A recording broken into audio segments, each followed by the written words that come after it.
Hi, namaste. Namaste. Could you kindly put a 1 in the chat? I know there's only one person here, but can you kindly put a 1 in the chat if you could hear me? Because I want to make sure before I start that you could hear me because I'm working on my old phone. If you're here and you could hear my voice or you could hear my music, please put a 1 in the chat so I know to start. Okay, I'll wait for somebody to put a 1 in the chat or for any chat to be there.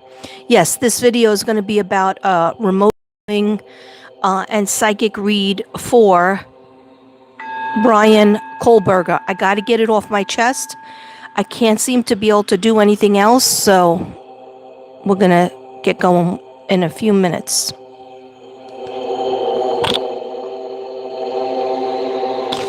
Thank you, Vintage Body, Mind and Soul, Radley. Welcome. Thank you, Lady Divine.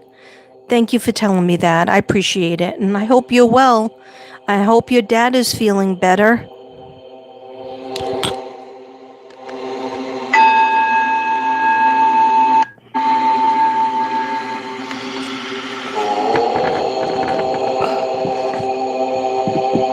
That doesn't work. That did not work. It's okay. It's okay. It's all going to be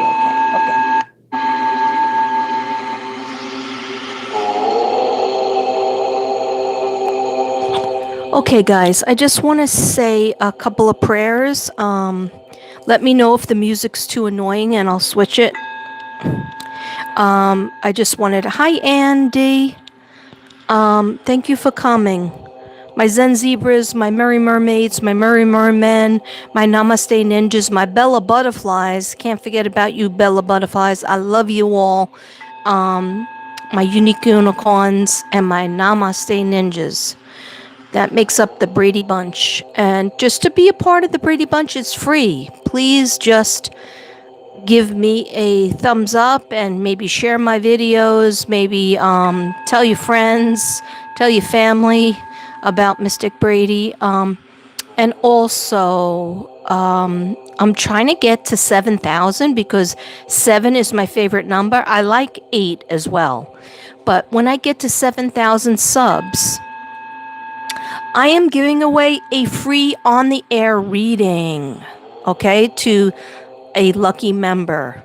All right, so all you have to do is keep on watching and keep telling people to watch and sub up, and let's get to 7,000.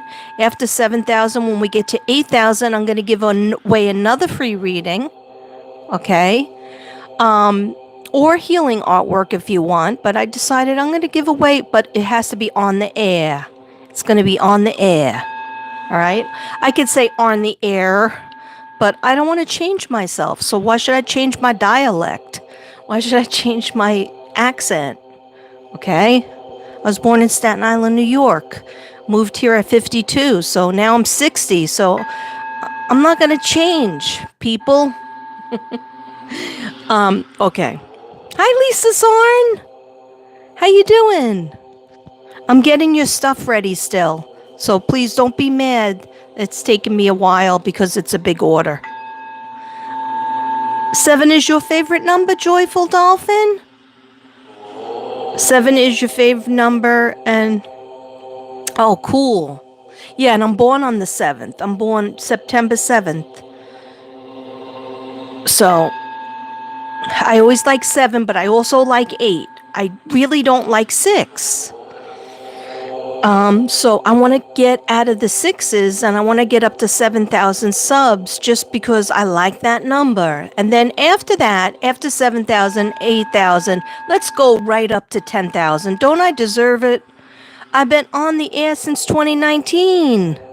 I have over 5,000 videos. Okay, that's enough self-promotion. All right, I'm going to change the music because this is getting on my last nerve. Hold on a second, guys. I got Palo Santo burning. That's what all that smoke is about. Unfortunately, 2 of them fell over, so I got to fix it. We got a candle lit. I see Charlotte on there. I see Ava. I see Lala, my friend Bayo's dog Ava. This is from a while ago. My daughter's cat Lala. My sister Christine Brady Brome. Bailey is on there. Somebody named Bailey. Charlotte again. Okay, no, I'm just reading the other side. Jocelyn, Madeline, Lori, Summer, Lori Page, Summer, Michael, Lena, and Dylan. Hey, guess what? Dylan has been found, so I could probably cross him off that candle. That's okay, we can leave him. All right, hold up. I will get started, and I promise not to be too crazy.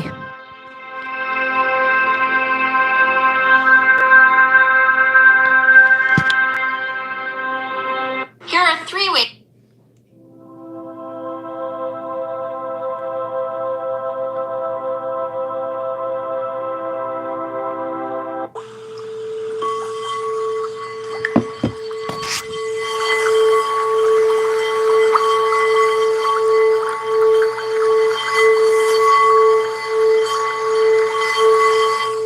Okay, guys, here we go.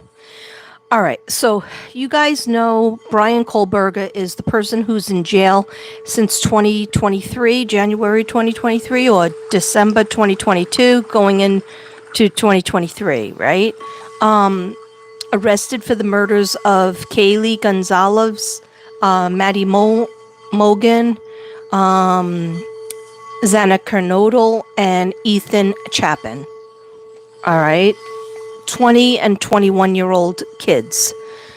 So crazy. And there is a big amount of people who want to say that Bryan is innocent. And Bryan has been held in, where has he been held? He's been held in the court, in jail for all this time. Oh, sorry, guys. I know, I look terrible. Okay. Even though I have an inordinate amount of makeup on, I was trying to be nice. Okay, but I end up looking like a bubblehead. Just going to talk for a moment of your time. Then I'll put you back over on to see the cards. And I'm going to read to you. Okay. A lot of people saying that he's innocent and that he shouldn't have been arrested, and it is a whole conspiracy, that it's other people, or maybe it was Bryan and some other people, and there was these boys that were seen on camera around the house. Trust me, I have looked at everything, and I'm not an investigator. I am just your United States of America psychic medium. And I have done cases for the cops, so that's my 30 years or more of psychic work. I've been using my psychic abilities since I'm about 7, 8. Of course, I wasn't confident in it. Sometimes I did turn them off because they got in the way of me getting a BA and a master's degree. So I would turn them off, and I would ask God, please don't let me have it right now. I was busy. I had things to do with my kids. I was raising my kids, and trying to be a teacher and trying to work and be a good mom and, whatever. So at the same time, I want to try to prove from the research that I have done that are based on facts, and also my opinion is mended into the story. So if you didn't do your research and you want to, do your research on, you want to disagree, that's fine. Just keep it nice in the comments. Keep it respectful. It doesn't have to be nice. It has to be respectful. Okay? You could disagree. You could definitely disagree. And I'm sure a lot of people will disagree with me. But I can only give you my opinion based on what I've done psychically, psychic work, and also factual work. Because I don't stick my head in the sand like a pink flamingo, because I don't have the legs for that. Okay. I don't stick my head in the sand. I look at everything. Some psychics don't want to do it that way. Some psychics will come on. They don't even know the people that were murdered's names. They don't know their ages. I like to know their names. Oh my gosh. When I said that, a big circle came up. It wasn't in the shape of a. Okay, what was that, spirit? Okay, can we have some protection put over us on this reading? My spirit guides know that I've been trying to channel with the spirit guides, and also for Xana, Ethan, Kaylee, and Maddie. And I don't often talk to all of them, but I'll tell you right now who I really wanted to talk to this time around. And I've done many videos on these kids. And if you don't know about them, go to my community page. I posted a couple of them. Or you could just say Mystic Brady, Idaho 4. Mystic Brady channeling of Kaylee, Maddie, Ethan, and Xana. And I have not that many, but I would say I have under 10. Under 10 videos. Okay, so maybe this one will be 10. But I don't even know. I didn't count it. I try not to do a million videos like I did for Summer and Suzanne Morphew. Why? Because I don't think it was fruitful. I'm not a monetized unit over here, so I don't do things for money. Matter of fact, I don't ever ask for money. And when I work cases, you don't know what my emails are like. You don't know who contacts me. I've had people involved in the cases that contact me. And they say, how much is it going to cost if you look into this? And I say, how much is it going to cost? Is it for somebody who is missing? Yes. Is it for somebody who possibly is murdered? Yes. Well, of course, they already paid with their life. So who am I to charge a money for that? So, that's how we do it here in the Mystic Brady Bunch. Okay, I'm not trying to show off or, say I'm better than the people who take money, because my time is important too. But that's why I came on today. I look like Chiquita Banana over here. I came on today because I can't stand it anymore. It's in my head. It keeps on. I said I'm going to have to do it. And it's kind of against a couple of my rules that I have for myself. And one of them is don't try to go into the mind of the murderer. Unless it's really helpful. And so I did, and I will tell you what I got. How Bryan Christopher Kohberger is feeling. And I thought, and I listened to a lot of information, and I told you I ordered two books that I will be reviewing. And it'll be controversial because some people think you shouldn't be reading anybody's books or reading excerpts from books because the trial didn't go on yet. Well, let me tell you something about the trial. The trial is not going to be for years. It was supposed to be this summer. I really doubt it's going to be this summer. It might even be moved. So at this point, I feel like pain in my shoulders, and pain in the back of my neck and my shoulders. And sometimes that's somebody is hanging around. So I'm asking Archangel Michael, I'm asking God and my spirit guides and my guardian angels, but especially God, and Jesus, to send down Archangel Michael around this reading, and in my home, and in my car, and my family members, and my friends, and everybody who watches this video, for full-on protection, divine protection. Please let me see what I need to see.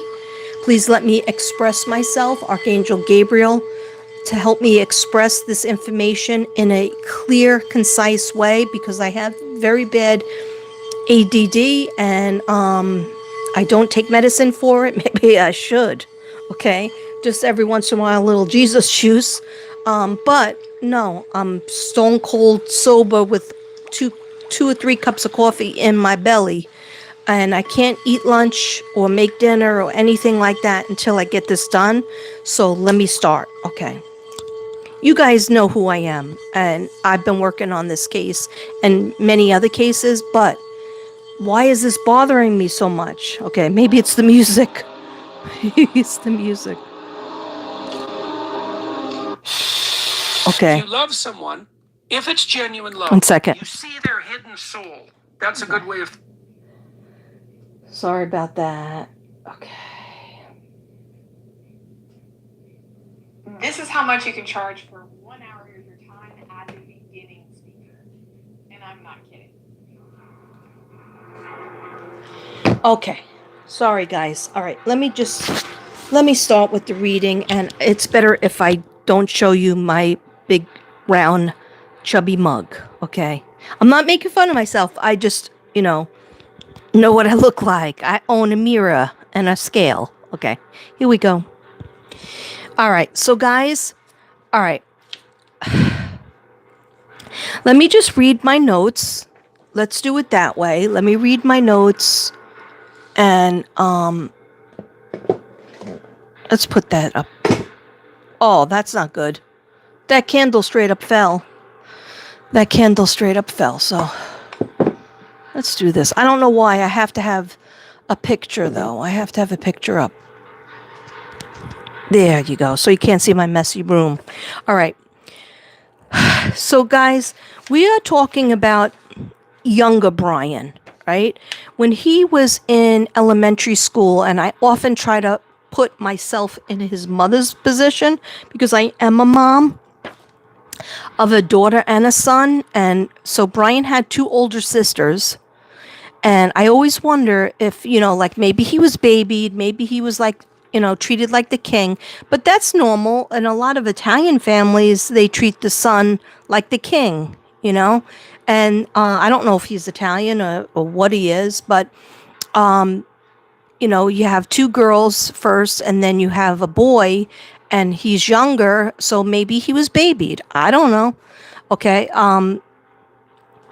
So Bryan, supposedly, according to himself and according to other people that went to elementary school with him, was supposedly bullied. Now, we're going to be careful with the word bully because everybody... What was that noise? Hopefully it was my dogs. Okay, because I'm home alone. So do you see why I'm freaking out doing the reading? I can't do the reading at night. I can't even come into this room at night. So I got to clear that energy out. I'm like, I got stuff to do. I got art things to mail out. And I'm like, I got to stay away because I'm obsessed with this. Okay, so when he was younger... just to put, and this is allegedly for entertainment reasons only. I am not God. I am not a detective. I am a psychic medium, and I am attempting to remote view both Bryan's mom, Bryan's dad, and Bryan. Okay. And so I'm seeing him as a kid, and a lot of things are, he was bullied, so, he snapped, okay? Almost everybody I know, including myself, was bullied, okay? It's just something we go through, but, like, how much bullied, and then, like, usually you find a friend, and it sounded like he had a couple of friends. So it wasn't like he was always alone. He sounded like he had a couple of friends. And then he was straight up. Oh, I like the way that's glistening. He was straight up ready to. He was overweight. Supposedly, people made fun of him in high school about being overweight. Then when he came back, I guess one summer or September, I'm not even sure. He had lost a whole bunch of weight. He was on drugs, heroin. These are facts. He did have a stint with drugs. He went to rehab. After that one stint, or I don't know how many stints he had, to tell you the truth, with the drugs. But he went to rehab, apparently, allegedly.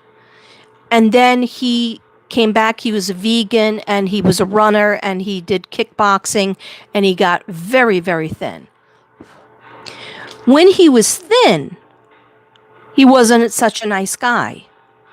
You would think, like he would be happier and he would be nicer. No, he was mean. That's according to a friend in high school that didn't really want to hang out with him after he lost all that weight because he said he was mean guy. Like he was always trying to prove everybody wrong. The type of person that argues with you. There's a word for them.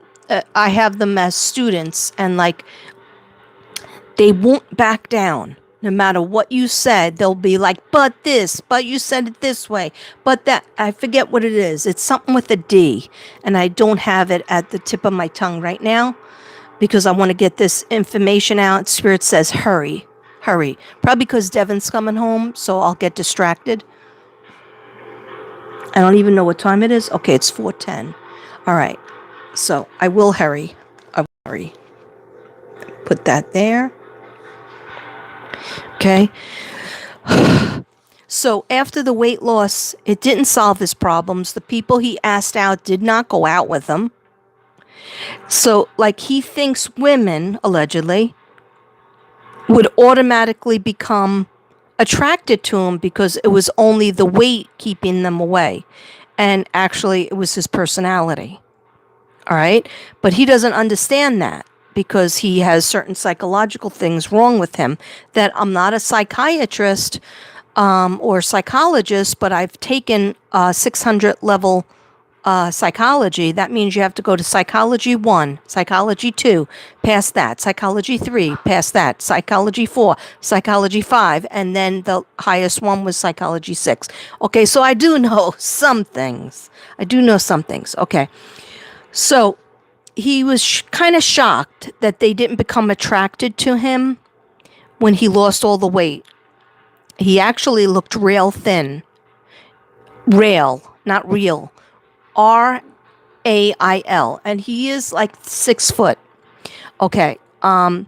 So he was always acting intellectually superior to others. So maybe there was a dynamic at home. I'm just saying, perhaps, allegedly, there might have been a dynamic at home where his family let him win an argument. His family let him be like, oh, okay, Bryan's right, so we'll just back down.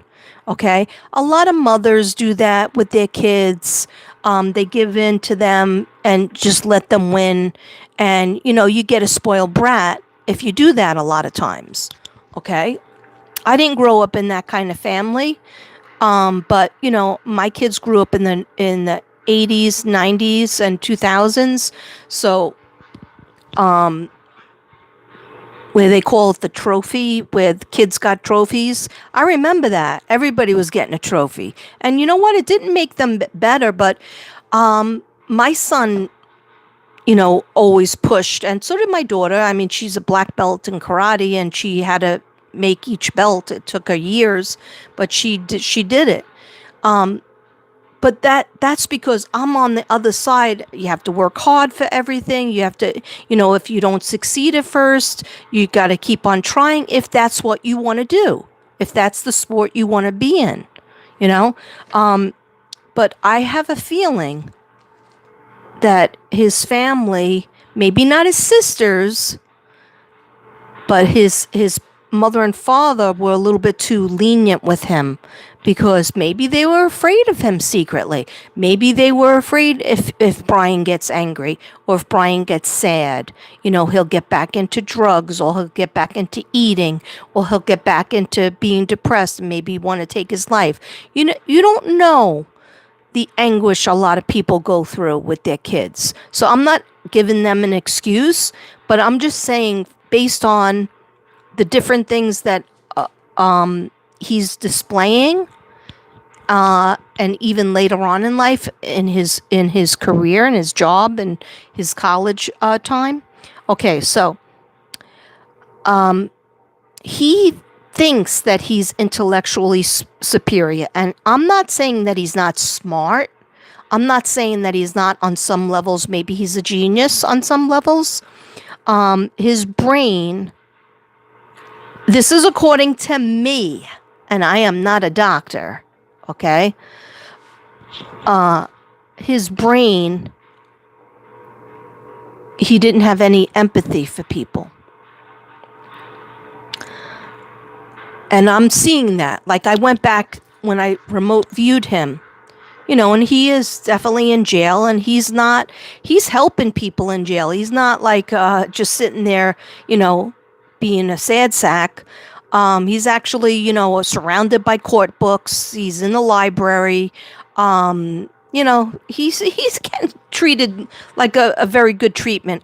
For somebody who allegedly killed 4 people, allegedly, and I know that everybody is innocent till proven guilty in a court of law. However, he must be in jail for some reason. Okay. I mean, why is Rex Heuermann being treated, isolated? Why is Chris Watts being isolated? And Bryan Kohberger gets to, help other people with their cases? Why does he get to talk with people? I thought he's supposed to be alone 23 hours a day. Okay, I don't know. I'm seeing him around a lot of people. Maybe it's his lawyers. Maybe he's allowed library time. But I feel like there's other people in there at the same time. Because I see him talking to people. I hear him talking to people. Okay.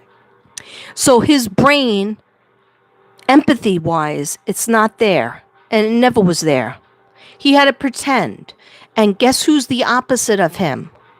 His mother. His mother is super empathetic. His mother is very like, when he's sad, she's sad. When she could feel it when he had a bad experience at school. I'm talking about elementary school, but then also when he was in college, she friggin' knew that he was going to have a very bad time. She friggin' knew when he was having a bad spell. She could hear it in his voice, and even if he didn't talk to her, she could feel it. She was very in tune to him. Okay? So what I'm saying is, why was she in tune to him?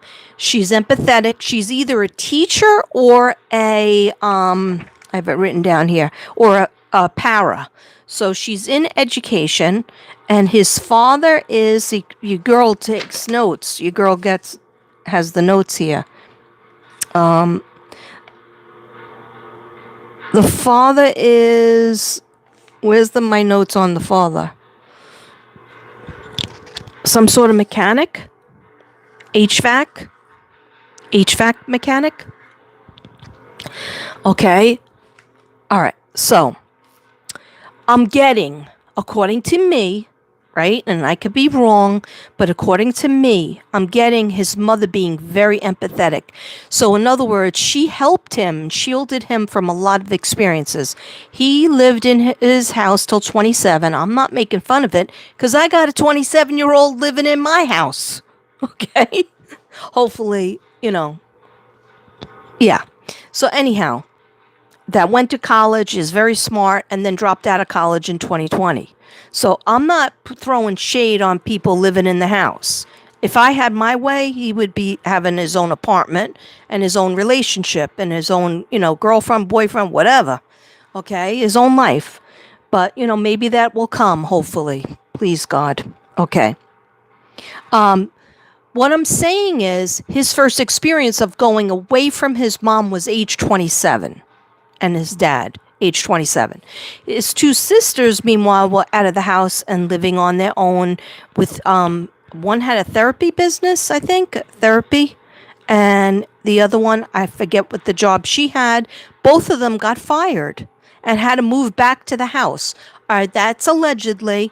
I heard that a long time ago, so I don't know if that's still going on. And I feel very badly for his family, especially the sisters. Feel very badly. Okay. Because they shouldn't get their jobs taken away, their careers taken away because of what their brother did. Okay? All right. So, his brain, I'm seeing that like a lot. Like, almost like somebody would fall. Like I'm seeing him as a little boy, right? And he's kind of close to age of my son. My son is 31 now, so I think Bryan is. I think Bryan was born in 1994. My son's born in 1993. So Bryan is probably 30 and my son is 31. So I could see him as a little boy and he would fall like off his bike or whatever. And instead of like, yeah, he would cry and his mother would come help him or his father, right? Or even his sisters. And then, but he would be so mad that he couldn't master his bike. For example, they showed me the bike for a reason, okay? My son had to learn to ride a bike and do all these things too, right? So anyhow, this is what I'm seeing. I'm seeing him being mad about it later on and like hitting himself. Like his mother would find him in his room, like punching himself in the head. And she would say, "What are you doing? What's happening?" And he would say, "I fell off my bike." And she would say, "Yeah, I know. I gave you a Band-Aid. That's what, you just get back on it and you just try again another time and you just keep on going. You'll get better and better at it." Like she's very encouraging. And his father too. I feel like even though his father was busy, different things, they didn't have the most amount of money. I think they were bankrupt. Went bankrupt at one point. So we're not talking about rich people. We're talking about middle class people with working hard to bring their kids up. So, and I think his dad was originally from Brooklyn. I'm not 100% sure. Okay. So he says he's mad because he fell. He's mad that he didn't master it like the first try. So I don't know why I see this scene. I don't know if it happened. I think it did. Because when I go to remote view, I'm looking at the past, then I'm looking melded with the present. Okay? So like I just see some emotions that he couldn't control. But usually he would hit himself or hurt himself. Or it's like, but he liked to do it kind of in front of the most empathetic person, which would be his mom, then a teacher, or just somebody, his sisters, like people that would really, or his father, that would care about him. Like his father didn't like that. His father would be like, kind of embarrassed by that, like wanted him to be a strong boy type of thing.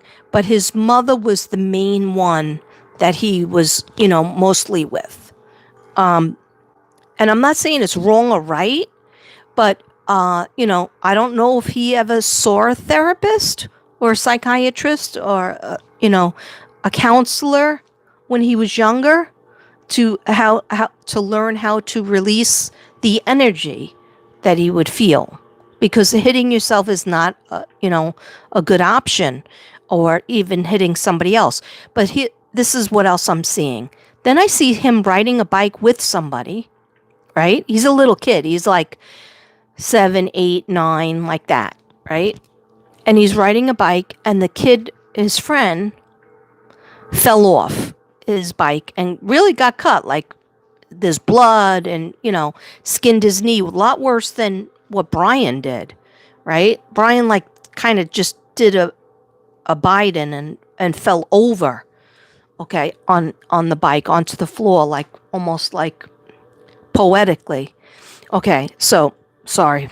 Okay, guys, I'm trying to focus, but sometimes it's hard for me. Okay, so 19 in the house, please give me a thumbs up. All right, thank you for being here. And I won't look at the chat until like I can get my sentence out, so don't think I'm ignoring you, but I can't look at the chat and channel at the same time, and I have no mods anymore. So I just thought that was a good thing. I felt like everybody that was my mods, I had like about 5 mods, and I just felt like I was always tying people up, and I was doing so many videos, and they had to be there or they weren't there, and they just didn't know. So I just said, you know what? Let's go old school. I turned off all the mods, so I don't have any mods, so I'm going rogue. Okay. So I have no protection, but you know what? I have protection all that I need in the world, which is God. Okay. He's protecting me. He's helping me to get this out. He said, speak fast, go fast. So they're telling me to go fast. All right. So if I talk fast, that's why they want me to get it out. All right. And trust me, I want to get it out too. So when his friend falls off the bike, they show me him laughing and being so friggin' joyous. All right.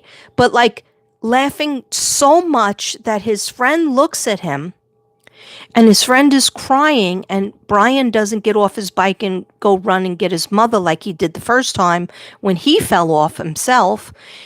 Bryan is joyous by the blood on his knee, right? Bryan is joyous by the friend. I could see the friend's eyes. They're light. He has blonde hair, like bangs, like from the 1990.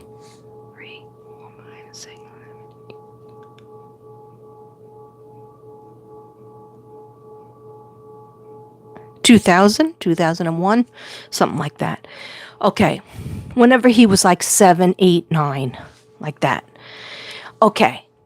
His friend has blonde bangs and his friend has beautiful blue eyes too. I know Bryan has blue eyes, but sometimes his eyes change to black. Okay. There's a reason for that too. Oh, God. Now I'm getting a horrible headache in the front of my head. So he's laughing at his friend. He laughed so hard, and the kid is touching his knee, and on his hands is blood. Bryan goes to tap on his knee on the cut.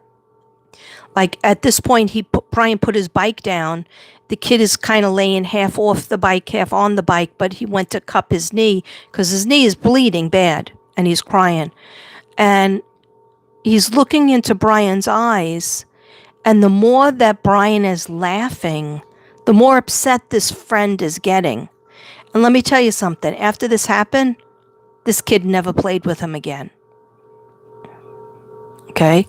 I don't know if Bryan can watch these videos from jail. From prison, but maybe his parents will see it and know who the kid is. It was from the first house. That's what they just told me, the first house. Because the second house, the house that they lived in where they arrested him, that wasn't the first house that he grew up in. Okay, that's what my guides are telling me. Anyhow, he goes to touch the kid's knee. And the kid like winces and goes to move it away, but like he's got the bike in between. And so Bryan just gets like a little bit of the cut, but he pushes his finger into the cut where the blood is. Okay. So it's vicious. It's vicious. Yeah. I ask that no malicious spirits can come through, and I am very protected from Bryan's energy and the sadness of his family. God will put me in a protective bubble, please. I don't want to feel their feelings. I don't want to feel the sadness, and I don't want to have any of the evil feelings from Bryan. Thank you. In Jesus' name, amen. And thank you, Archangel Michael. Okay, so then I have, so in a way, I feel like the mother and the father, but mostly the mother, kind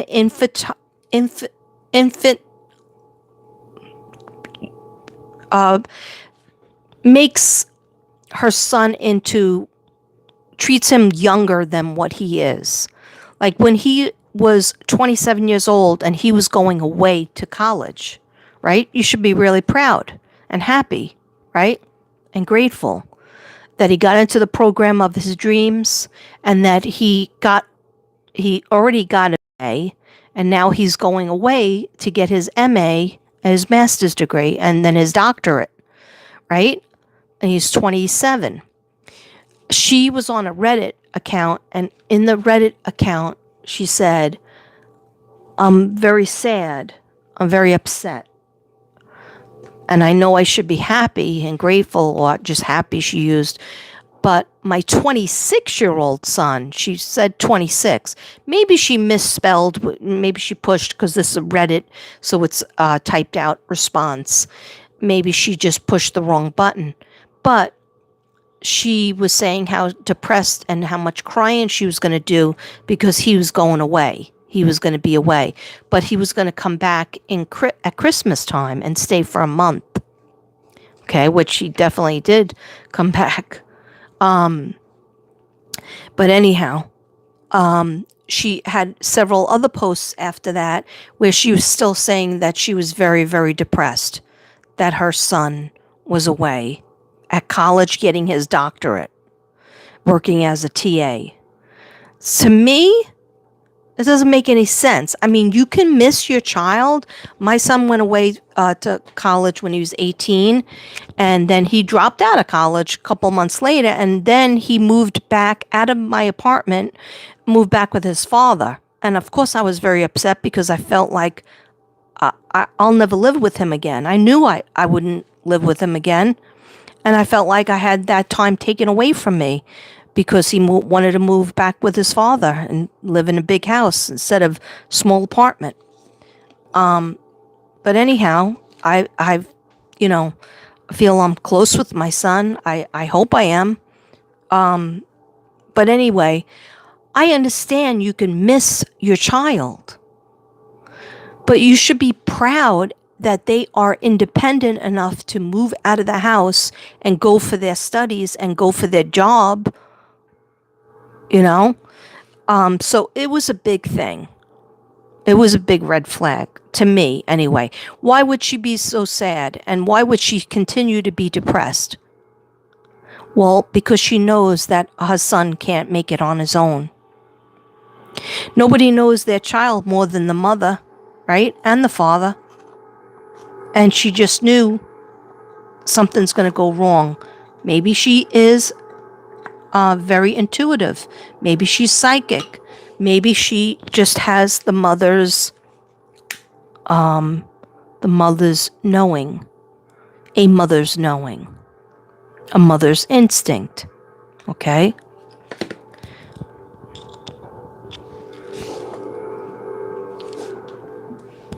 All right. Okay, if you could hear me, please just put a 1 in the chat. Did everybody leave? I hope everybody's still here. If you can't stay here for the whole time, then you could just watch it another time. Okay. All right, so I'm getting his mother, as BK's mother, as being very overprotective, maybe over-nurturing, but super empathetic. Opposite of him. Okay? Opposite of BK. Where in that, and this is all allegedly, that perhaps she fostered more dependency on how women of the future are going to react to him. Because look at a little boy. A little boy comes into the world, right? And who does he have? He has his mother and his father as his main people. And if you don't have a mother and father, then you're already at a lower level emotionally, because you really need, the first person in your world is your mom, right?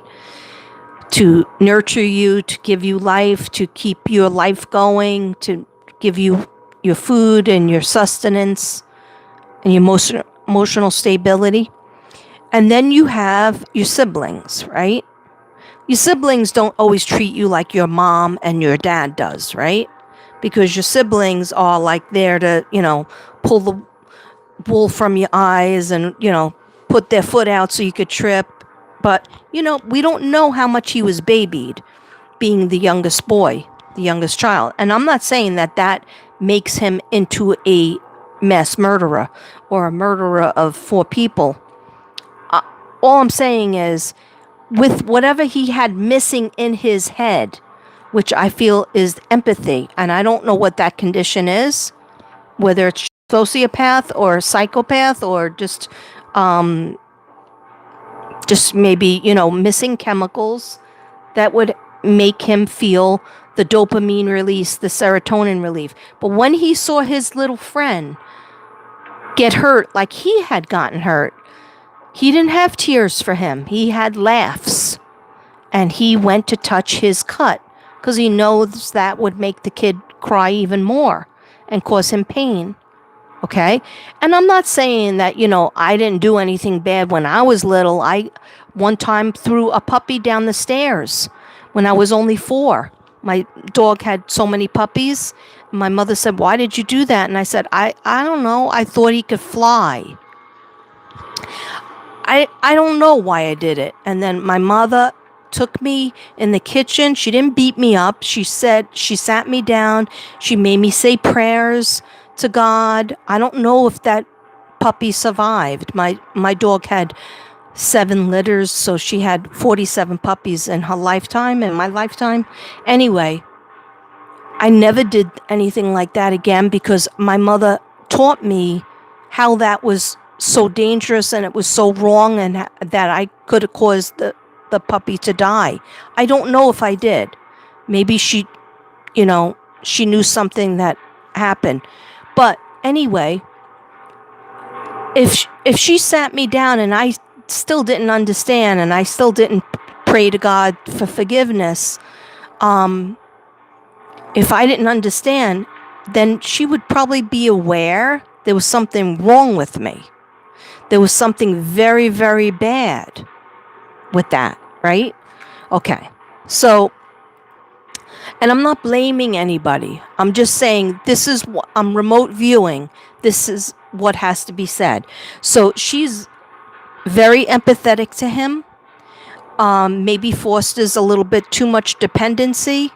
But then I would see him lashing out at her and maybe the father, but especially the mother, like, do my laundry. But then when she doesn't do the laundry, yelling at him for doing it in a certain way that was wrong, or cook this meal. And then when he's a vegan and everything has to be so specific because he's OCD as well, him lashing at her almost like she's his girlfriend and not his mom. Okay, I did see that scene and I didn't want to see that because I would not put up with that.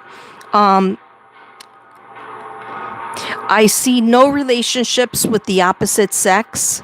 In other words, like I see him trying, but I don't think there's any record of him having a girlfriend. Okay, so a lot of people are celibate, until they meet somebody, and especially if somebody is odd like him, but he did have some friends, some classmates that he did hang with at times.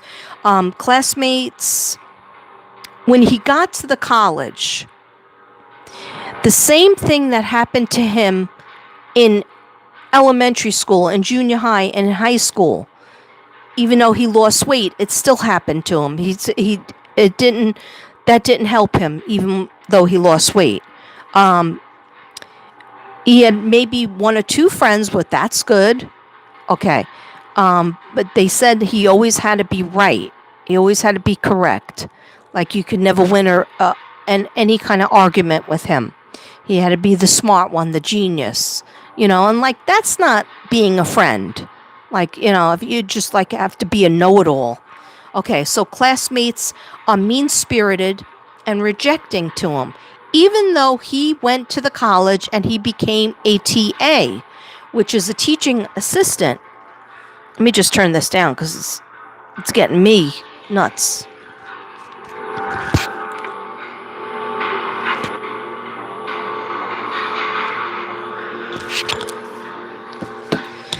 Yeah, so even though he comes back to the college, he gets this beautiful position as a teacher's assistant. Automatically, the students don't like him. So that's rejection. He feels they're mean-spirited. to him. So he's getting a flashback from when he was a student, right? Now he's in a teacher position, sort of. He's a student and a teacher position, right?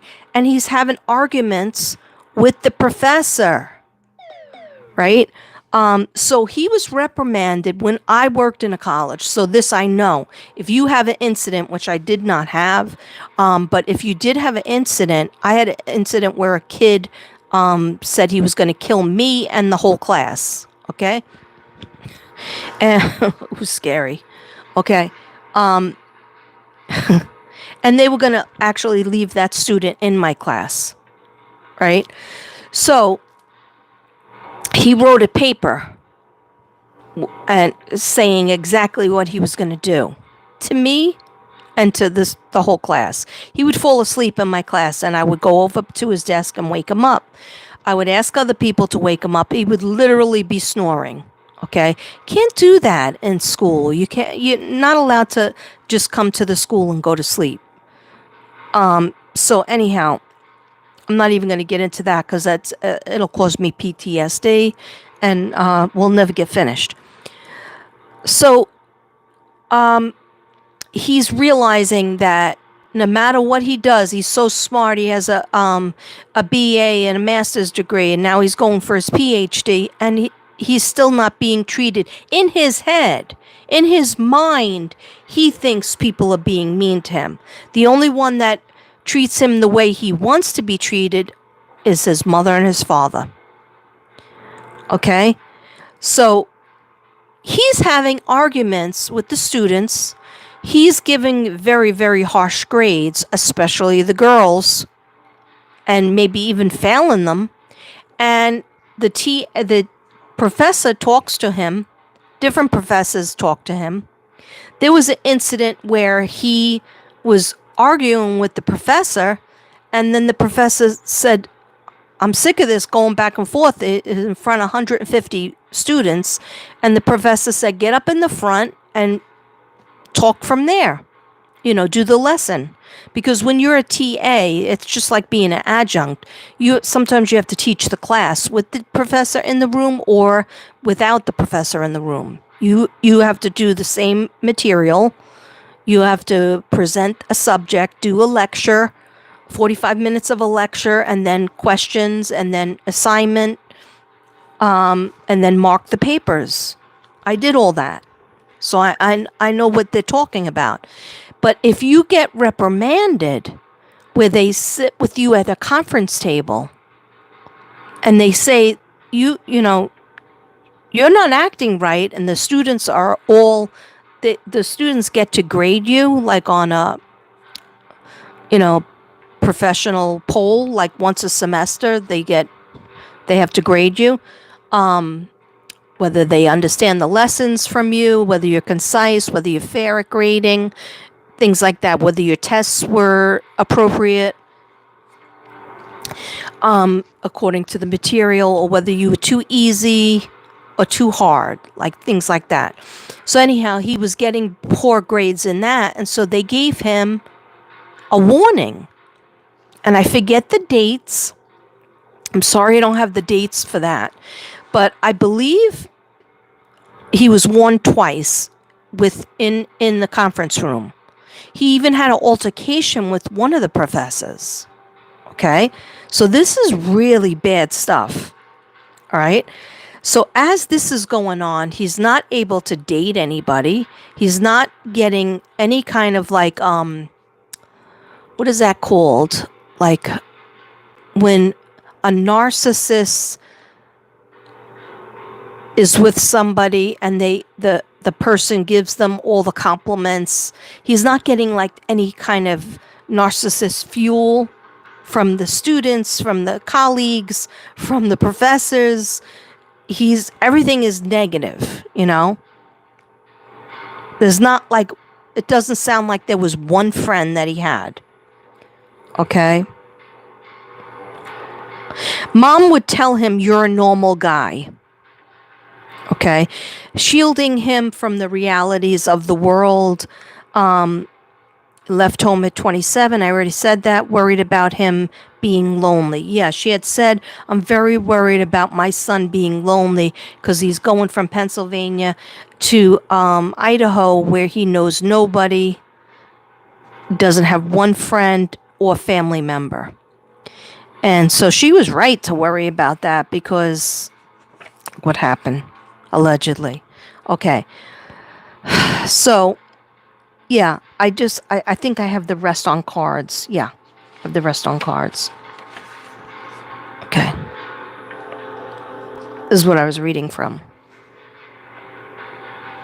Okay. 1 second.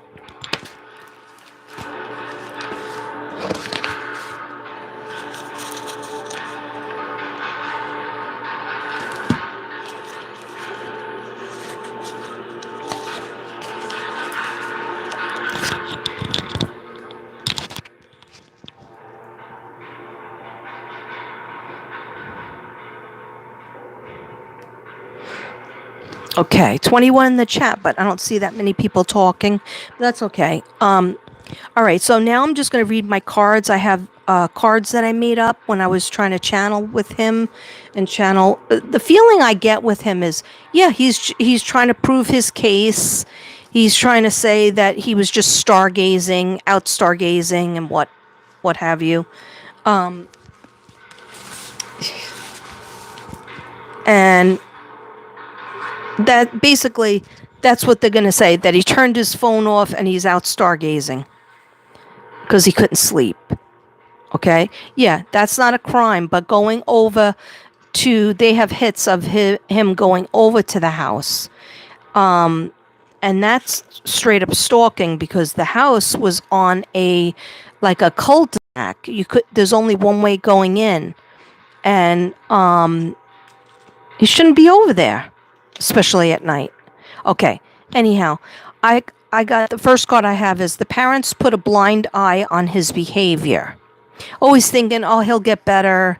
This is normal boy behavior. But the sisters saw it.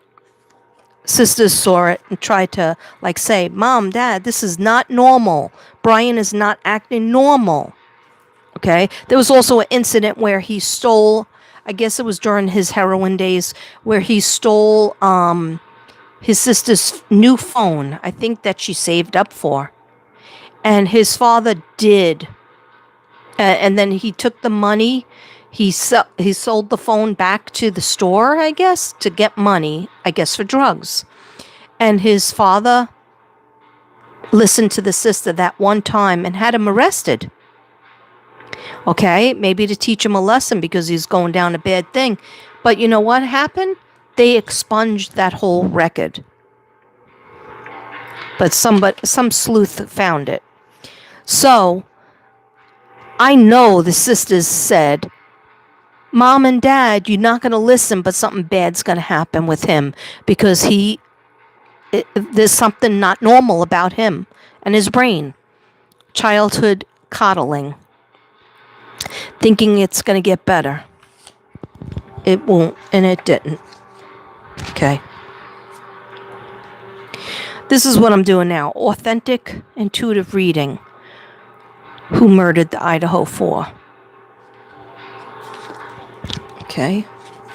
They're all out of order, but I'm just going to read them because Spirit says, just read. Just do it. Just do the reading, and then I'll just pick a couple of cards, and then I'll be out.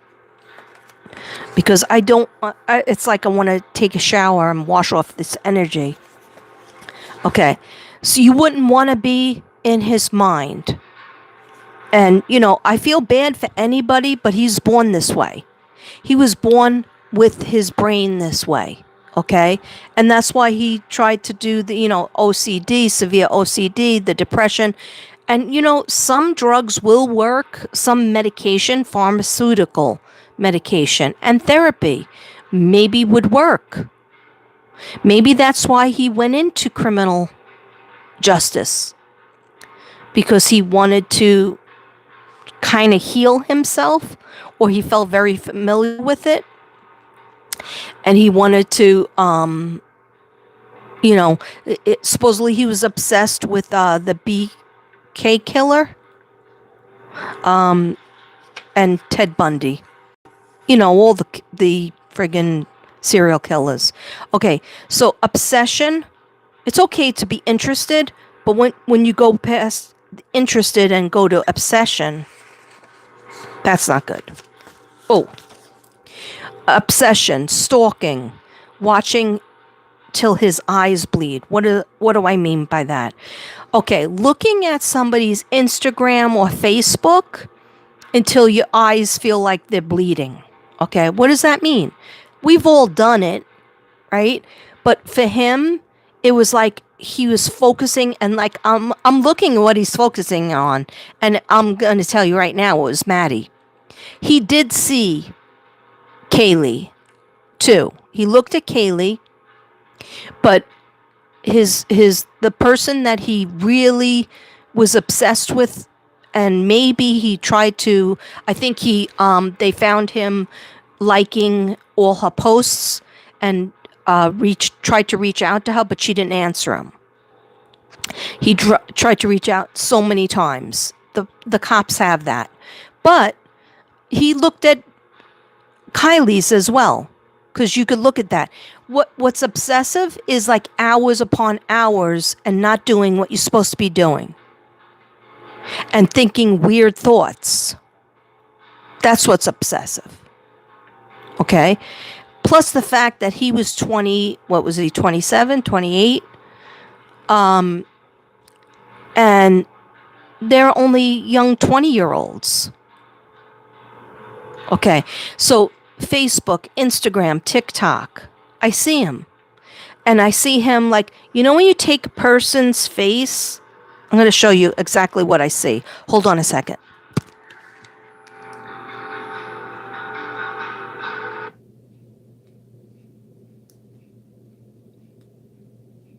Hold on a second, guys. I'm going to try to do this right. Maddie Mogan, Idaho 4. Maddie Mulligan, Idaho 4.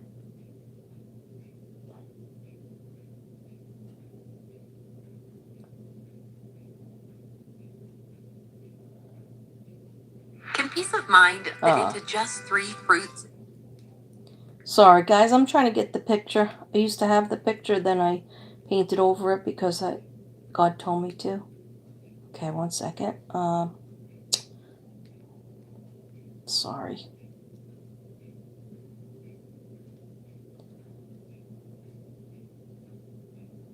Maddie Mogan, Idaho 4.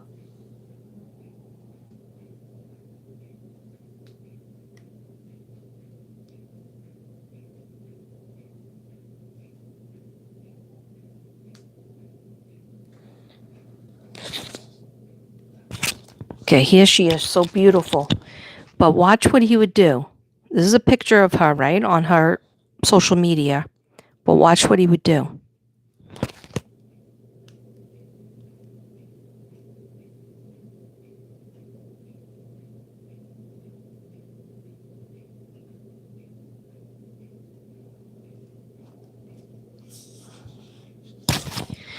What he's doing is he's staring.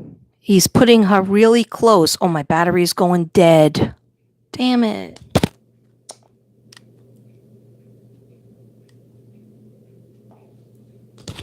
He's putting her really close and just like going into her eye, like blowing up her eye so that he could feel like he's inside her head, inside her soul, and he could talk to her that way. I know it's weird. It's weird. It's not weird to blow up somebody's face because I do that when I'm trying to tap in psychically, right? But he was doing it for hours and hours and other parts of her body too, if you know what I mean. Okay, guys, there's a problem with my phone. I feel like it's going to go dead, and I still have like 10 cards to do. Let me see if I can get a plug. Hold on a second, guys. I'm going to get a plug.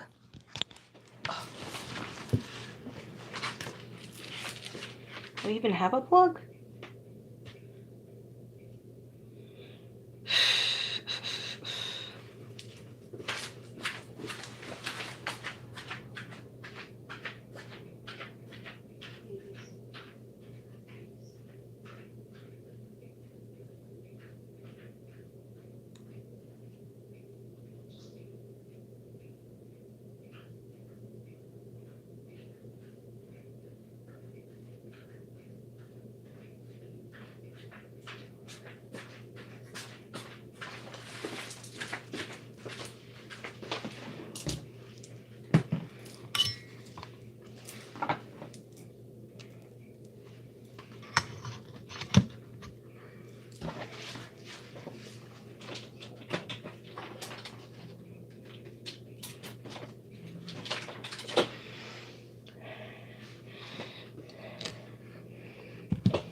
Okay, guys, just do me a favor. Can you hear me? Because I just found a plug and I want to see if it works.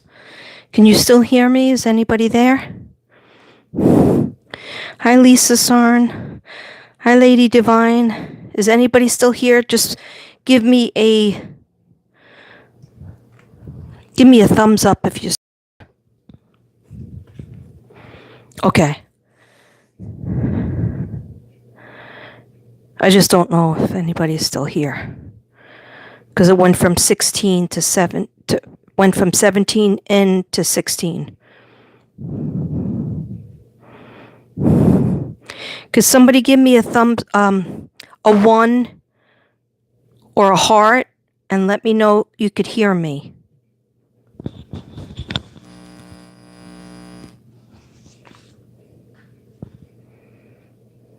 Can you hear me? Just say yes, I can hear you. Anybody? I just want to make sure that my phone is working so that I don't read these cards and everybody's gone. Is anybody here? Okay. I still don't know. Okay.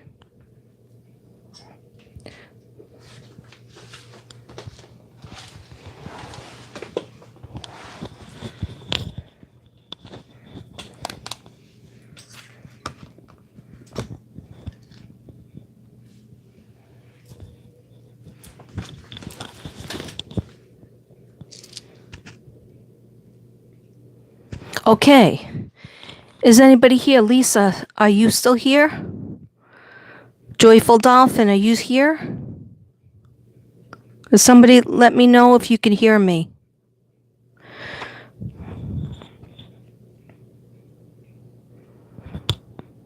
Otherwise, I'll go on my other phone. Could somebody tell me if you hear me? Hello? Just say yes. Just type in yes.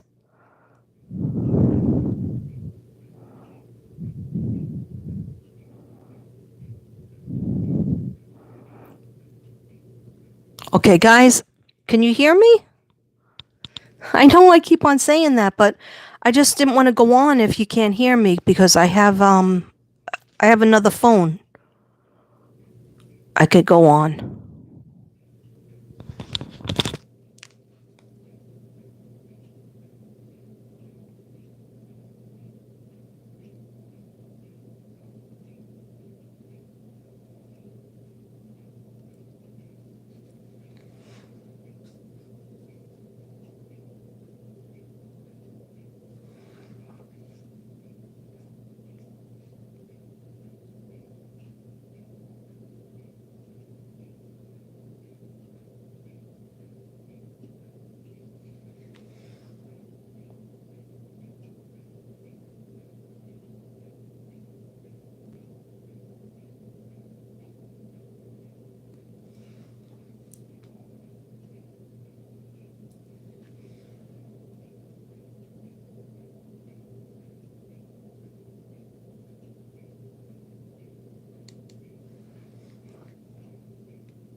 Okay, nobody's answering me, but I guess you could still hear me. All right.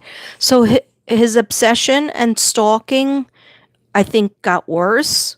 And I tried to describe what that was. You know, when you're constantly looking at somebody's picture, trying to talk to them through social media, they don't answer you, and you still have some space in your brain that they will eventually answer you and maybe go out with you. Okay. Then I also see him visiting the Greek restaurant where Xana and Maddie worked. And I think there was talk about, the vegan menu. And in his mind, maybe he thought they were being nice and maybe he thought they were interested. But that was just in his mind. That wasn't anything legit. Okay. I got some white sage I'm going to be burning because I think I ran out of my Palo Santo. I have the sticks, but I can't just do them up every minute because I'm trying to do this. Okay.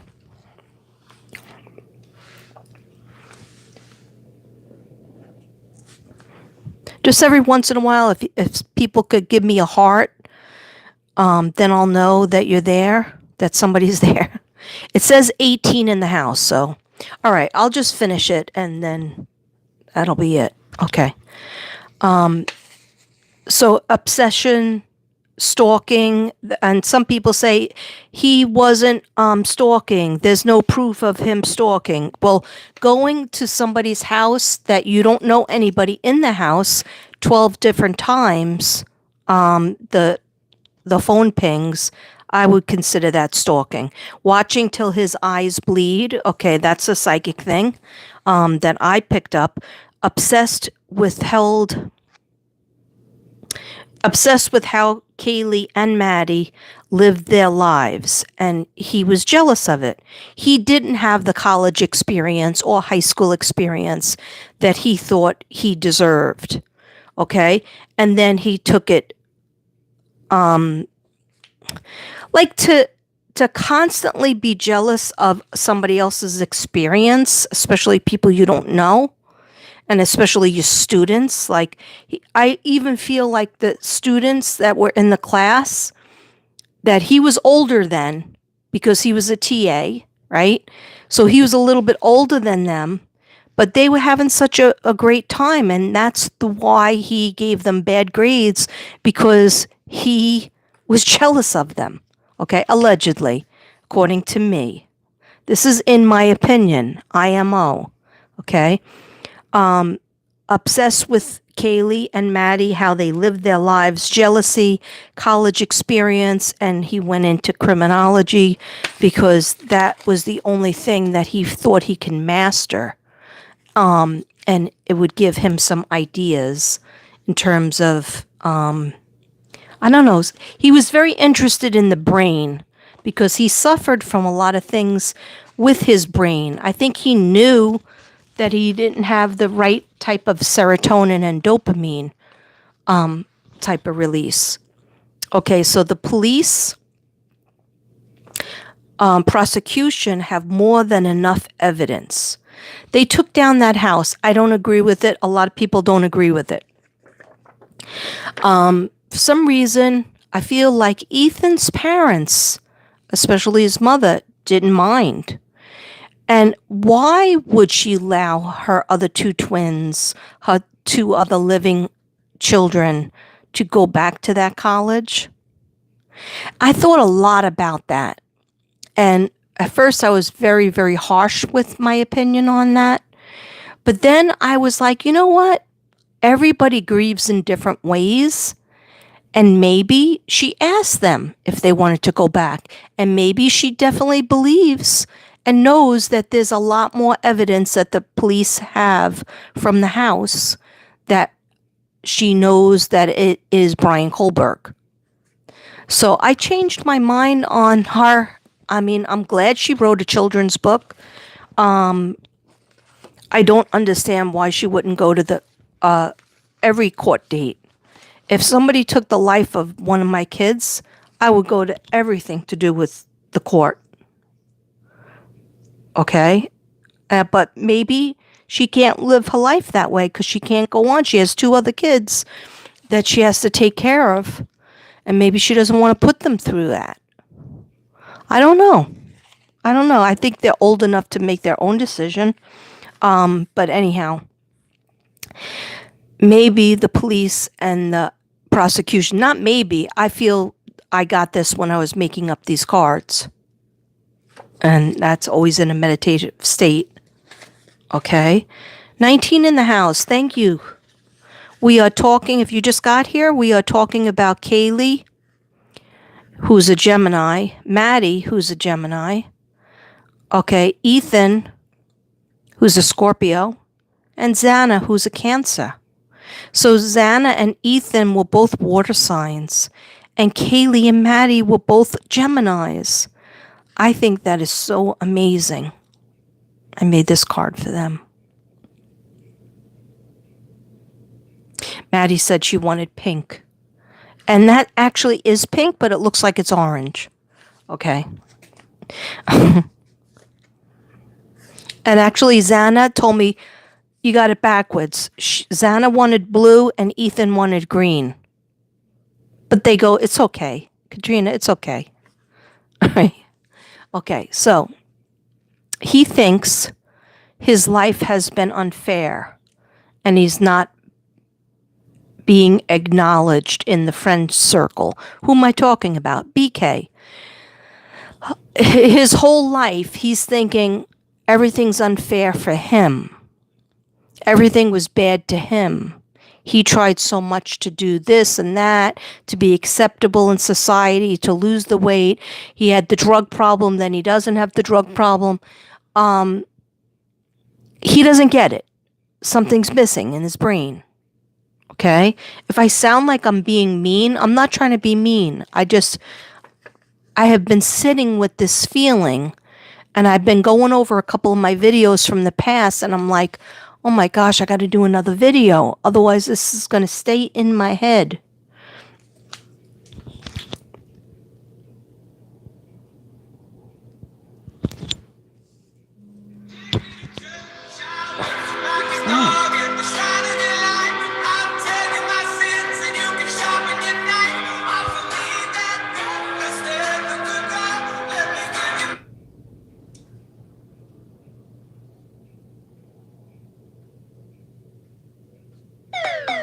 Sorry about that, guys. Okay, so I hope we're still... Oh, 22! 22 people here. That means 22, like 1122 is the house number. Okay, good. 22 is a positive number. Okay, so nobody at the food stand is guilty. Let me say that again for the people in the back. Nobody, according to Mystic Brady, according to my reading, at the food stand is guilty. Please do not spread hate to these people that are not in jail. And especially kids, and especially Dylan and Bethany. I will talk about them, but I'm going to talk about them another time because this is a reading for BK. I will mention one thing, though, in a few minutes about Bethany and Dylan. But please don't spread hate to these people who had a couple of drinks and were getting some food. Because it's it's putting doubt for the person who is arrested. You can't just get arrested and be put in jail with no evidence. The Idaho police you might not agree with. You might not think that they're great or good, right? And maybe there is some corruption. There's corruption everywhere. And you might think the police department is working for the school department, and that might be. But there are still good people out there, and we do have laws that you have to have evidence in order to keep. Otherwise, he would have been let out of jail already. He would have been let out of jail.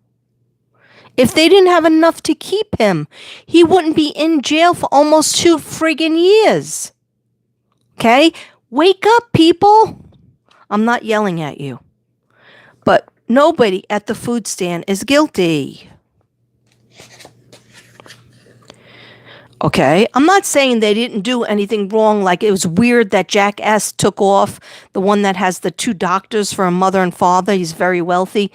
I'm not saying that he didn't do anything sketchy. I'm not saying that there wasn't a drug ring available for these kids to sell some drugs. What I'm saying is, I think they got the right person. I'm not saying that there wasn't weird things happening with Jack D. Adam quitting his job and quitting school and leaving town. A lot of people left town. Okay? There's a lot of shady... Dylan's boyfriend, Quinn, there was a lot of talk about him. I looked into this. I've been looking into this for 2 years.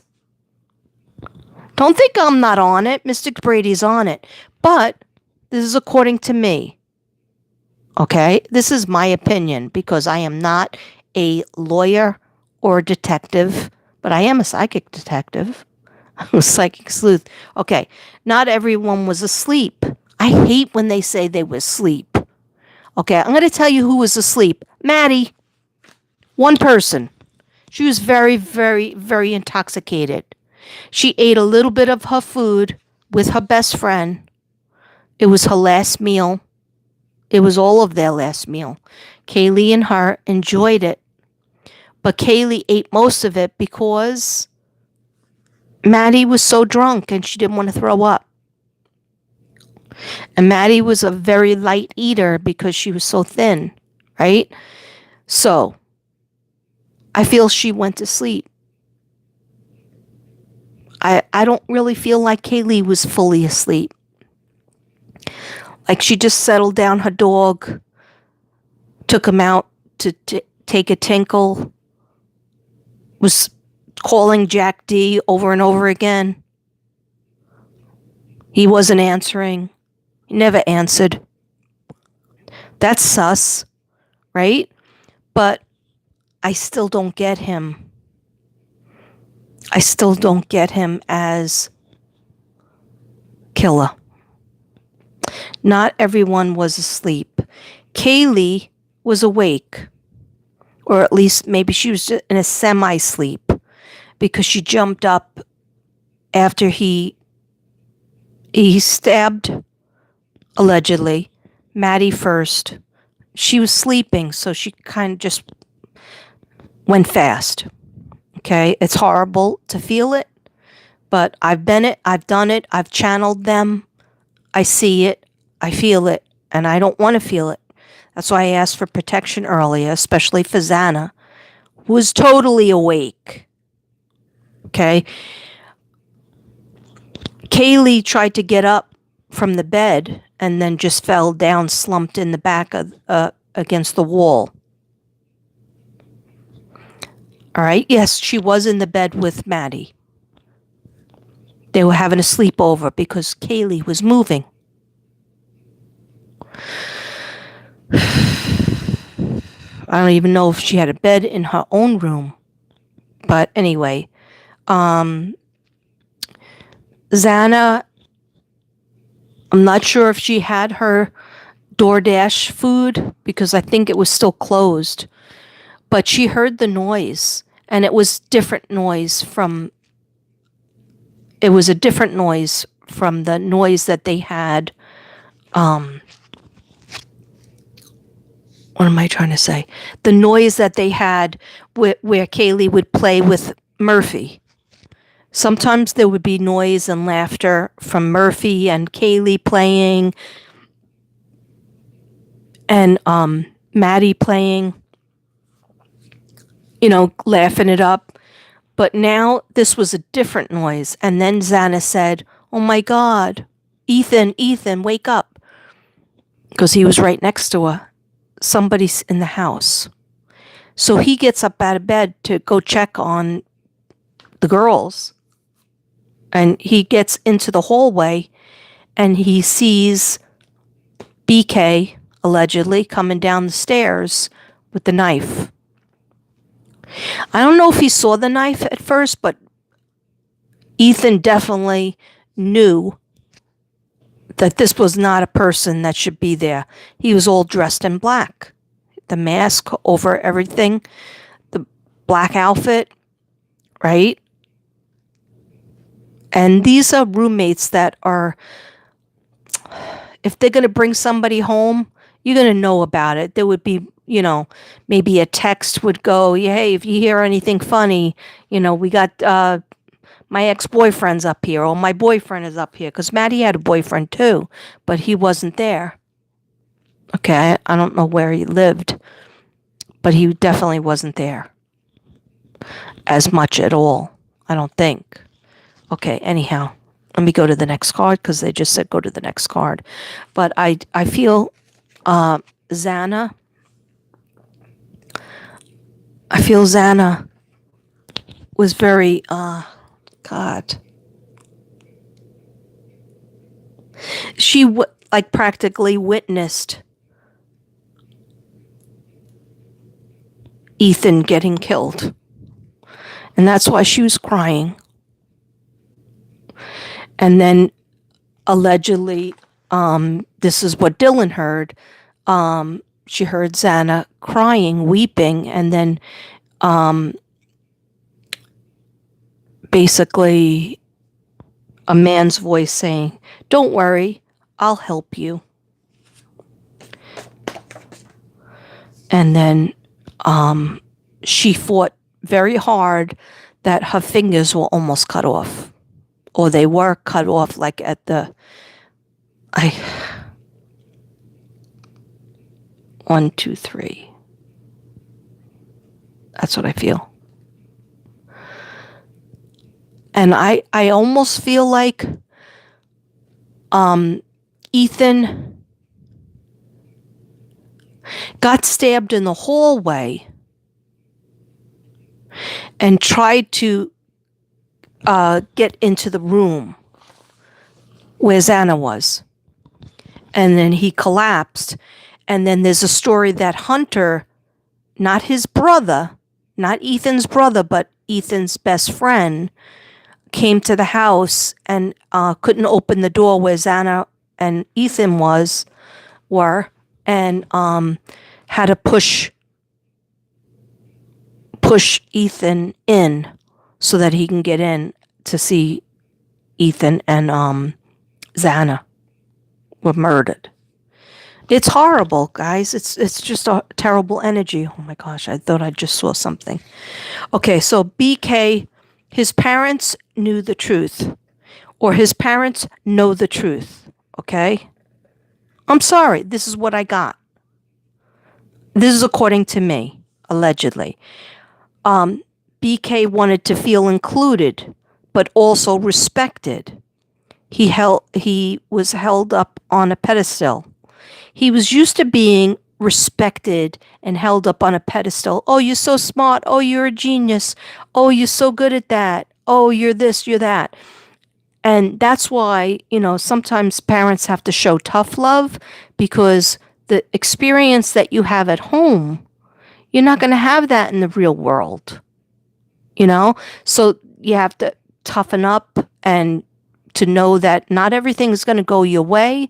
And sometimes people will be mean to you, or sometimes people will leave you out. But you got to keep on trying to find your tribe, trying to find people that you have things to do with. But, that's with a normal brain. That's with a normal, empathetic brain. If you're born and you have all these issues,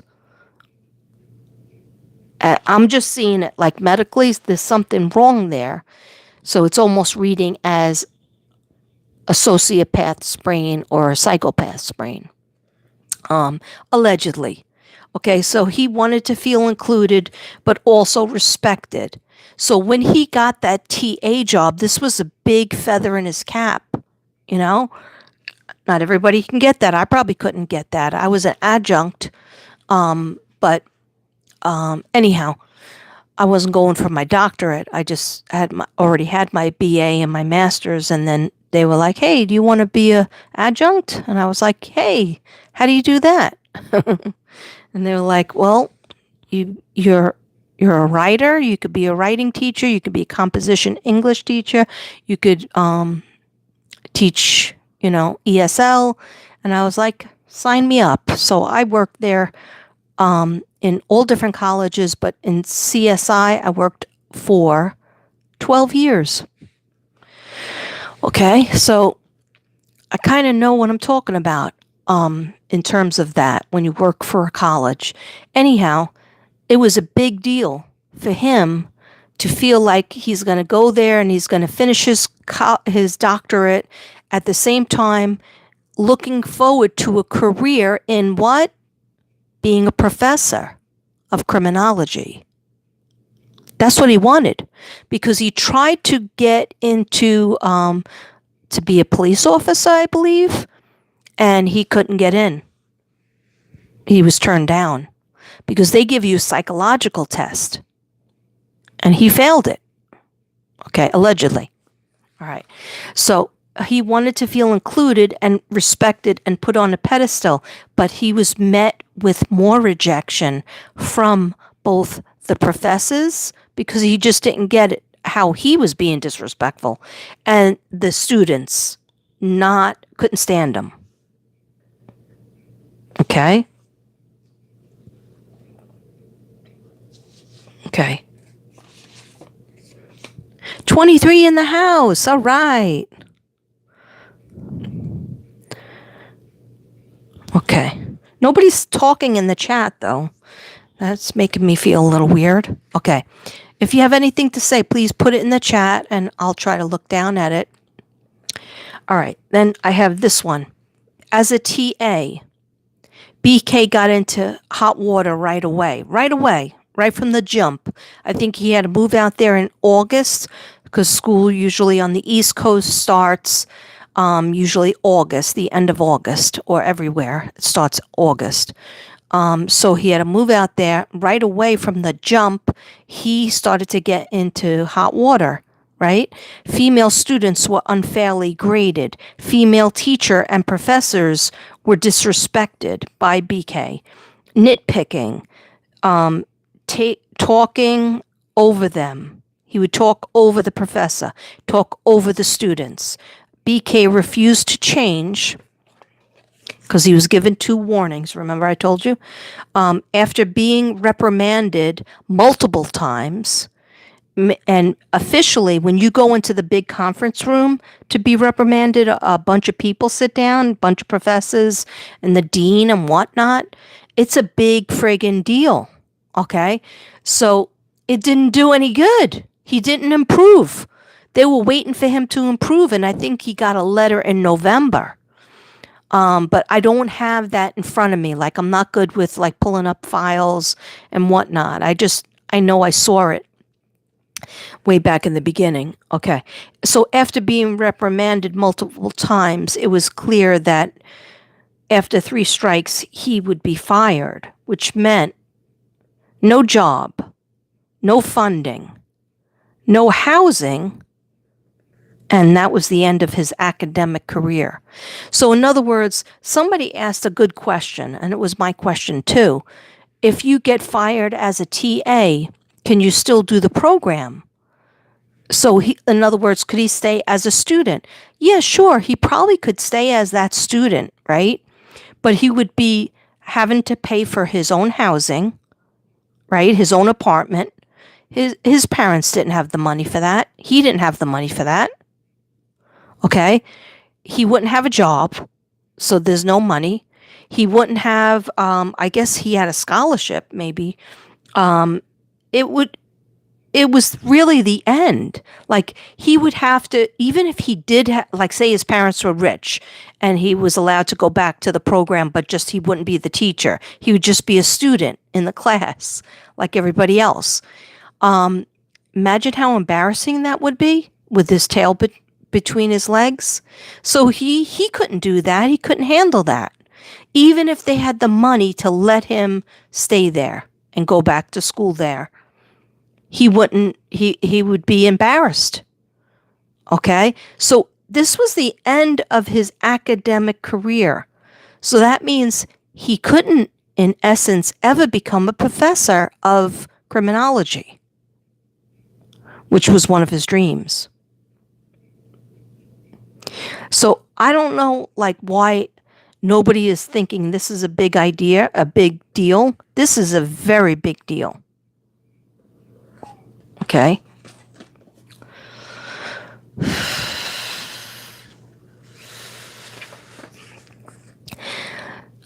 Hunter Johnson, this is what I was talking about before. I forgot that had a card on it.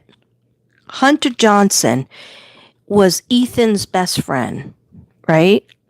His good friend. He was called to the house.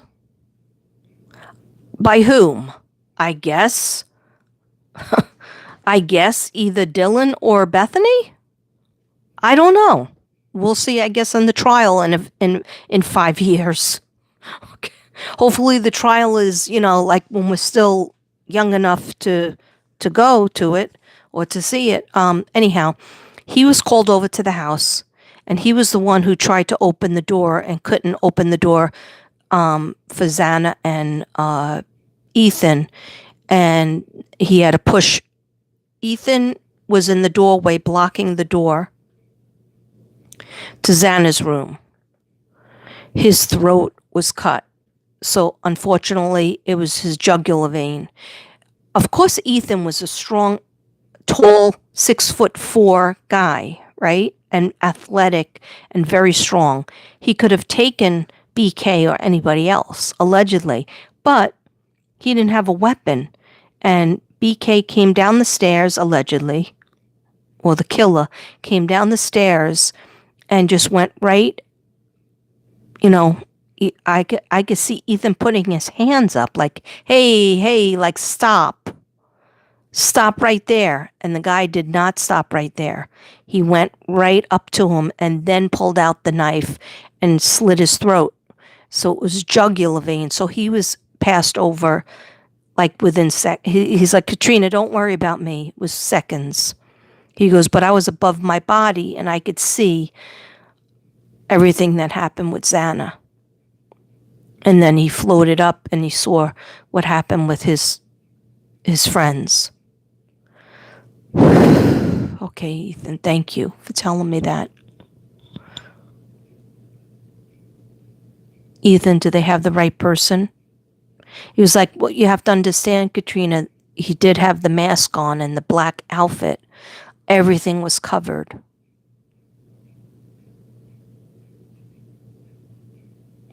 Okay, so he's telling me something weird that I never heard before. He was like, it was a weird smell. He had a weird smell, like old-fashioned smell, like Old Spice. And I don't want to like ruin Old Spice for everybody. My father wore it, and a lot of people wore it. Even Devin wears it sometimes. But he's telling me he recognized that smell. He doesn't know if it was because... But he's showing me, like, he was like, yeah, he was shorter than me. He's thinner than me. He goes, but he had that knife, was so, I didn't see it at first. He's like, he held it down. Like, it was in his hand, but his hand was, like, kind of behind him. And he came down the stairs like a monkey, like a stealth monkey. So why is he saying stealth monkey? Like, moving fast, but, like, his head down, like his, like, he goes, I actually thought I was going to talk to him and get him to get out of the house. He feels bad. It's not your fault, Ethan. It's not your fault. He was like, yeah, for a long time I thought it was my fault that I didn't protect my girlfriend or my friends. But it's not your fault. It's only the killer's fault. Love you too.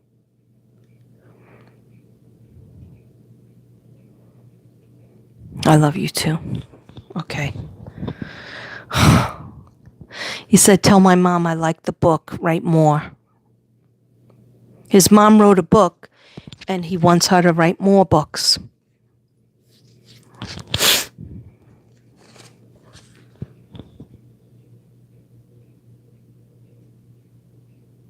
There should be a book written, The Kid That Didn't Think Like Other Kids.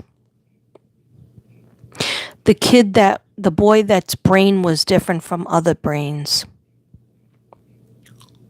Something like that. Okay. All right, sorry about that, guys. That just went a different avenue. So his throat, his jugular vein was cut. Was Ethan in the doorway of the bedroom? Because there's a lot of controversy that Ethan's body was moved. But then some people say that Ethan went to walk to get out, and that's when he fell. See, I think he was killed in the hallway.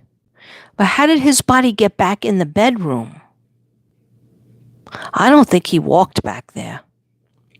Then again, Dylan said she saw him in the hallway And she thought that he was acting as if it was Halloween again, and he was covered with like the fake blood from Halloween, from their Halloween party.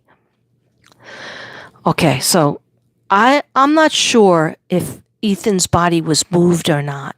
Okay, let me ask him. Ethan, if you're still here, Ethan.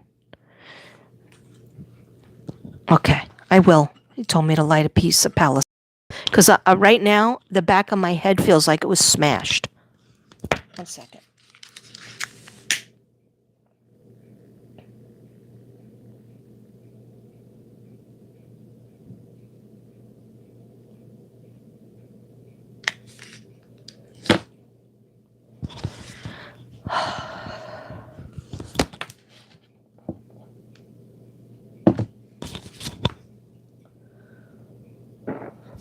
I'm doing this last night, the night before, all day today, all day yesterday. Oh my God. I can't. I just need to finish it. I need to finish this and go about my business. Okay, so I'm going to ask Ethan if he can come and answer my questions. Hi. Ethan, do you remember? See, now I'm losing it now because somebody just came in.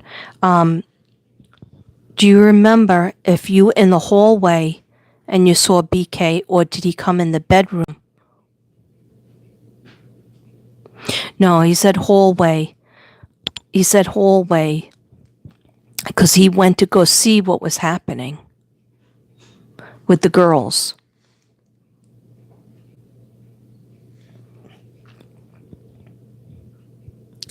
And he wishes that he would have just locked the door and stayed with Xana.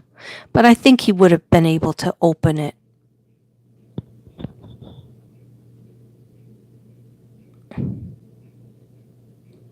He's like, I'm not sure, Katrina. I'm not sure. He did get out of bed. He said he remembers getting out of bed. He remembers going into that hallway and seeing that guy coming down the stairs all in black. He showed me that. He goes, it was the scariest thing. At first he thought he could talk to them because he was always like so, funny and could calm people down. And he said it wasn't working. He came right up to him. And he goes, he's shorter than me. Like I guess 6 foot or 6'1" BK is. And he goes, shorter than me, thinner than me. And he just, it took me by surprise. He's over in a second. But not for my girlfriend. I'm sorry. I'm sorry about that. I'm sorry for all of you. Okay. Thank you for talking with me. I appreciate it. Okay. Let me just finish the cards. Okay. So Bryan's. Oh, okay. Here's this card I was looking for earlier. Bryan's mom. I know it says Bryan's mom. Bryan's mother is a teacher or a para in an elementary school. Pretty sure. Allegedly. Bryan's dad is a mechanical maintenance guy. Some people say it's like air conditioners, and some people say it's like during the trip, the dad did the oil change on the car, or they had an oil change during the trip. Okay. So in other words, just blue collar work, blue collar jobs.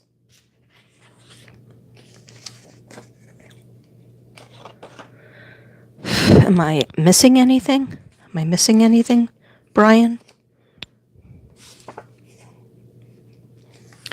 Okay, so giving failing grades, mostly to the girls when he had the TA, teacher's assistant job, having arguments with the professor, with the head professor in front of the students. I talked about this before. Okay.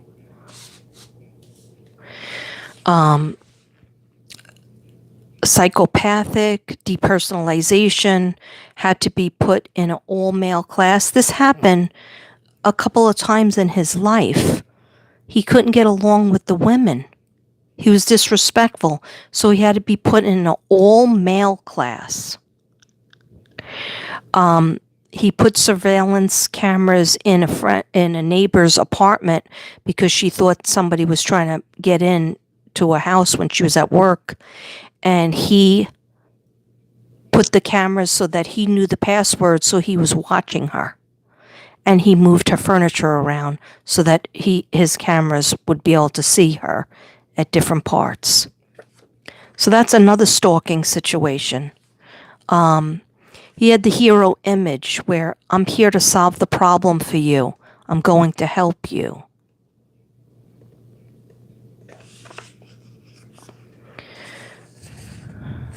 Okay, I read that already. And that's it. Okay, guys. Please comment and like my videos. That's all I ask. And share them if you can. If you have any questions, you can always put them in the comments. If you want to get in contact with me, my contact information is katrina8.kb@gmail.com. katrina8.kb@gmail.com. I hope you all have a nice day. I love you. Remember, this is allegedly, in my opinion, but I stick by it. I stand by it. Namaste.